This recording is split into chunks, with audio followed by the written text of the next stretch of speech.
going to start previous year question papers. So first question is, the teacher has been glorified by the phrase friend, philosopher and guide because इसका answer होगा he transmit the high value of humanity to the students. That's why he guide, friend, philosopher and guide.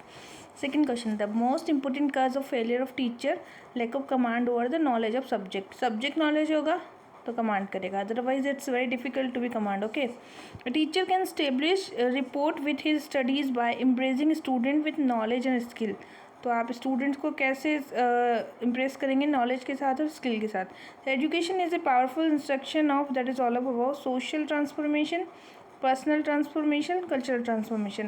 A teacher major contribution toward the maximum self-realization of the student is affected through sensitivity to student needs, goal and purpose. Needs, goal and purpose and sensitivity is very important for the self-realization of the student. Okay. Next, research problem is selected from the stand of that is social relevance. अगर social relevance होगा तभी वो research problem जो होगी stand point को follow करेगी. Which of the following called non probability sampling. देखिए, cluster sampling और सिस्टमेटिक सैम्पलिंग और स्ट्रेटिफाइड रैंडम सैम्पलिंग, ये तीनों तो है प्रोबेबिलिटी, बट जो क्योटा सैम्पलिंग है that is a non probability sampling here. Okay. Next, formulation of hypothesis 2008 का पेपर है. फॉर्मुलेशन ऑफ हाइपोथेसिस में नोट भी रिक्वायर्ड इन. तो हिस्टोरिकल स्टडी हम जब भी करते हैं वहाँ हम किसी भी हाइपोथेसिस की फॉर्मेशन नहीं करते हैं. Survey method, experimental method, normative में करते हैं. Field work based research is classified. जब भी फील्ड वर्क करते हैं तो इसको इम्पेरिकल कहते हैं. Okay, that is empirical. Historical नहीं, एक्सपेरिमेंटल नहीं, बायोग्राफिकल नहीं. विच of the following is 8 August male female. तो ये कुछ डाटाज लाइक अगर हम ऐसा कहें कि भाई 8 है मेल और फीमेल में इंडिया में 1976, 86, 96, 2006 के डाटाज हमें देखने हैं. तो ये कौन सी सैम्पलिंग होगी? This is stratified random sampling है. ओके, क्लस्टर नहीं है, सिस्टमेटिक नहीं है, क्योटा नहीं है. नाउ एक पैराग्राफ है, ये अभी हम नहीं करेंगे, हम केवल क्वेश्चन सॉल्व कर रहे हैं अब हमारे कम्युनिकेशन के क्वेश्चन पे. ओके, सो सबसे पहले हमारा जो क्वेश्चन है, कम्युनिकेशन विथ वन सेल्फ. अगर खुद के साथ कम्युनिकेशन करते हैं that is called intrapersonal communication. Which broadcasting system for TV is followed in India? PAL, PAL, इसको हम इंडिया में फॉलो करते हैं. All India radio before 1936 was known as, इसको हम इंडियन स्टेट ब्रॉडकास्टिंग सर्विस कहते थे. क्या बोलते थे? Indian state broadcasting service.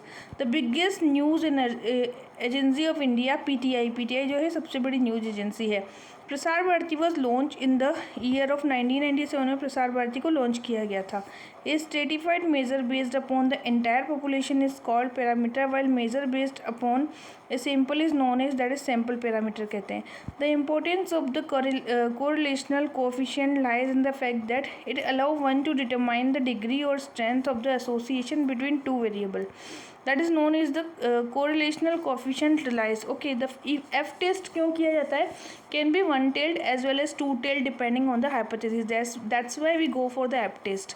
What will be the next like अगर हम रीजनिंग के क्वेश्चन सॉल्व करें तो D, C, X, W, F, E, V, U, H, G, T, S ऐसे कुछ क्वेश्चन बना हुआ है हमारे पास. ठीक है, क्वेश्चन नंबर 24 है इसका. तो देखिए यहाँ -1 हर जगह चल रहा है. ठीक है, अब ये हमसे क्या पूछना चाह रहा है कि नेक्स्ट क्या आएगा. तो D से हम F की ओर गए. ठीक है, तो F से D की ओर आएंगे तो -1 हो रहा है. H से F की ओर आएंगे तो -1 हो रहा है. तो हमें क्या करना है? +1 करना है. H के बाद क्या आएगा? I के बाद J, तो J आ जाएगा नेक्स्ट. ठीक है, तो ऐसे हमें रीजनिंग के क्वेश्चन सॉल्व करने हैं. Next, the following question is based on the diagram given below. If the two small circle represent formal classroom education and distance education and the big circle stand for university system education, which figure represent the university system? को कैसे represent करेंगे? तो देखिए, university का तो बड़ा circle आ जाएगा, सबसे बड़ा. ओके, मैं आपको समझा देती हूँ. जैसे ये यूनिवर्सिटी का तो बड़ा सर्कल आ जाएगा. ठीक है, अब ये कह रहा है two small circle represent formal classroom, education and distance. तो ये तो हो गया एजुकेशन का सर्कल, ये हो गया डिस्टेंस का सर्कल. ठीक है, एंड यूनिवर्सिटी सिस्टम, तो ये इसका आंसर हो जाएगा. ऑलराइट, अब हम जाते हैं अगले क्वेश्चन पे. The statement to be non violent is good is a, ये क्या है टू बी नॉन वायलेंट? तो ये मॉरल जजमेंट है. आपको नॉन वायलेंट नहीं होना है because this is a moral judgement. Okay, man is a rational being, man is a social being. तो क्या ये असर्शन का रीज़न है? नहीं है obviously. Wait a minute, I am just coming.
Okay, I just came back. Okay, so the next question is man is a rational being, man is a social being. So A and R both are not explaining. Okay, this is the answer of that. Value judgment are, it's a normative judgment. ठीक है, तो yes, जब भी value judgment होता है, if there is a values, that will be the normative judgment. Okay, normative judgment. Deductive reasoning proceed from general to particular. General to particular को हम क्या कहते हैं? डिडक्टिव रीजनिंग कहते हैं. अगर ये पार्टिकुलर से जनरल की तरफ जाती, that will be the inductive reasoning. Okay, next है Agartala is written in 14168171. The code of Agra is what? Agra A का 1 हो जाएगा, जी का 4 हो जाएगा, ए का अगेन हम देखेंगे 1 होना चाहिए, और आर का यहाँ पर क्या है 6 है. Okay, which one of the following is the most comprehensive source of population data? तो सेंसस जो होता है मोस्ट कॉम्प्रहेंसिव होता है. Which one of the following principle is not applicable to the sampling? में नहीं एप्लीकेबल होता है. Sample unit must be dependent on each other. तो दोनों डिपेंडेंट नहीं होनी चाहिए, डिपेंडेंट होंगी so that will not be applicable to the sampling. Okay, if January 1st 2007 is Monday, what was the day on the 1st January 1995? अब देखिए बोल रहे हैं कि 1 जनवरी 2007 को क्या था? मंडे था, है ना. 2007 को अगर ये मंडे बता रहा है 1 जनवरी को, ठीक है. What was the day of 1 जनवरी 1995? अब ये 1995 के डाटा उसको पूछना चाह रहा है, तो इसको हम कैलकुलेट करेंगे एक्चुअली. और जब हम इसको कैलकुलेट करेंगे, मैं सिखाऊंगी आपको बाद में ये, तो इसका आंसर सैटरडे आएगा. बोले okay. Now next will be insert the missing number in the following. I'll go for reasoning in deeply. Firstly we are just normally हम सॉल्व कर रहे हैं कुछ क्वेश्चंस. insert the missing. अब है 4 16 8 64. आप देख सकते हैं 4 चौक 16, 8 8 64, तो फिर 256 किसका होगा? 16 का होगा. ठीक है. If an article is sold, अगर एक आर्टिकल को सोल्ड किया जा रहा है 178 में, ठीक है, एट ए लॉस ऑफ 11% का यहाँ पे हमें लॉस हो रहा है. ठीक है. So what would be its selling price in order to profit of 11% का हमें प्रॉफिट लेना है, तो सेलिंग प्राइस क्या होगी? तो मैं आपको बताना चाहूँगी कि सबसे पहले हमें क्या करना है, 178 लिखना है. ठीक है. इंटू करना है CP इंटू 89/100 करना है हमें. ओके, तो हम देखेंगे कि इससे हमारे पास आंसर आ जाएगा 200. अब हमें 200 पर 111% का प्रॉफिट देखेंगे तो आंसर आ जाएगा 222। तो ये इसका क्या आ जाएगा आंसर आफ्टर कैलकुलेशन, देख लीजिएगा करके। ठीक है, नेक्स्ट है Vising describe the display of a document on screen as it will actually print. What you see is what you get. That is the display. Which of the following is not a computer language? तो Unix is not a computer language है ना, Unix नहीं है, pascal है, Portal है और COBOL भी है।